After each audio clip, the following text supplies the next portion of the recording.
എൻ്റെ സഹോദരങ്ങളെ, പെന്തക്കോസ്തേക്കായി നമ്മൾ ഒരുങ്ങേണ്ടത് 5 കാര്യങ്ങൾ പരിശുദ്ധാത്മ നമ്മളെ പഠിപ്പിക്കുകയാണ്. അവസാനമായ 5ാമത് ഐക്യമാണ്. യൂണിറ്റി, ഐക്യമാണ്. പരിശുദ്ധാത്മ ഐക്യത്തിൻ്റെ ആത്മാവാണ്. കലഹത്തിൻ്റെ, അനൈക്യത്തിൻ്റെ, വിഭാഗീയതയുടെ, വെറുപ്പിൻ്റെ, ദുഷിപ്പിൻ്റെ ആത്മാവല്ല. സ്നേഹത്തിൻ്റെ, ഐക്യത്തിൻ്റെ ആത്മാവാണ് പരിശുദ്ധാത്മാവ്. അപ്പോസ്തല പ്രവർത്തനം 2:1 പറയാൻ, പെന്തക്കോസ്ത് ദിനം സമാഗതമായപ്പോൾ അവരെല്ലാവരും ഒരുമിച്ച് കൂടിയിരിക്കുകയായിരുന്നു. അവർ ഒന്നിച്ച് ആത്മാവിൽ ഐക്യപ്പെട്ട് അമ്മ മാതാവിൻ്റെ നേതൃത്വത്തിൽ അവരെ ഐക്യതയിൽ കണ്ട് ഒന്നിച്ച്, ആ ഒന്നിപ്പിലേക്കാണ് പരിശുദ്ധാത്മ ഇറങ്ങി വന്നത്.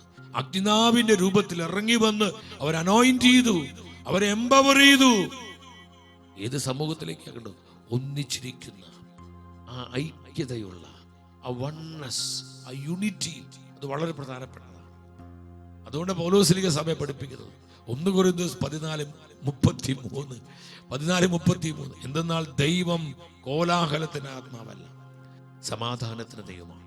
കലഹത്തിന്റെ അല്ല. ദുഷിപ്പ്, കലഹം, വെറുപ്പ്, മാത്സര്യം, പരാതി, പിറുപിറുപ്പ്, കുറ്റപ്പെടുത്തലുകൾ, അപഖ്യാതികൾ, ഇതൊന്നും പരിശുദ്ധാത്മാവിന്റെ പ്രവർത്തനമല്ല, ആത്മാവിൽ നിന്ന് വരുന്നതല്ല. പരിശുദ്ധാത്മ സമാധാനത്തിന് ദൈവമാണ്.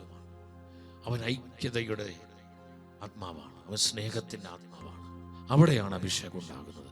Acts 4:32 ആദിമ സഭയെ അതിവേഗം പരിശുദ്ധാത്മ വളർത്തിയതിന് കാരണം എന്തായിരുന്നു?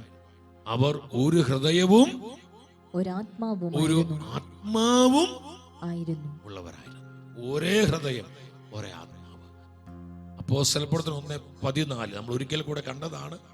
ആ വചനവും ഒരു പ്രാവശ്യം കൂടി ശ്രദ്ധിച്ച് അവിടെ പറയാണ്, കണ്ടോ, ഏക മനസ്സോടെ പ്രാർത്ഥനയിൽ മുഴുകിയിരുന്നു. സഹോദരങ്ങളെ, നമുക്ക് എളിമപ്പെടാം. പരസ്പരം നമുക്ക് മാപ്പ് ചോദിക്കാം. ആരോടും വെറുപ്പ് വേണ്ട, പരാതികൾ വേണ്ട. ഐക്യതയുടെ ആത്മാവ്, കൂട്ടായ്മയുടെ അനുഭവം, സ്നേഹത്തിന് അനുഭവം. ഭാര്യ ഭർത്താക്കന്മാർ, മാതാപിതാക്കൾ, മക്കൾ, സഹോദരി സഹോദരന്മാർ, പ്രിയപ്പെട്ടവരെ, നമ്മളെ ദ്രോഹിച്ചവരെ, നമ്മളെ മുറിപ്പെടുത്തിയവരെ, നമ്മളെ തെറ്റിദ്ധരിച്ച് നമ്മളെ വേദനിപ്പിച്ചവരെ നിരുപാധികം ക്ഷമിക്കുക. അവിടെ എളിമപ്പെടുക, ഐക്യപ്പെടുക. കർത്താവ് കോലാഹലത്തിൻ്റെ ആത്മാവല്ല, പരിശുദ്ധാത്മാവ് സമാധാനത്തിൻ്റെ, ഐക്യത്തിൻ്റെ ആത്മാവാണ്.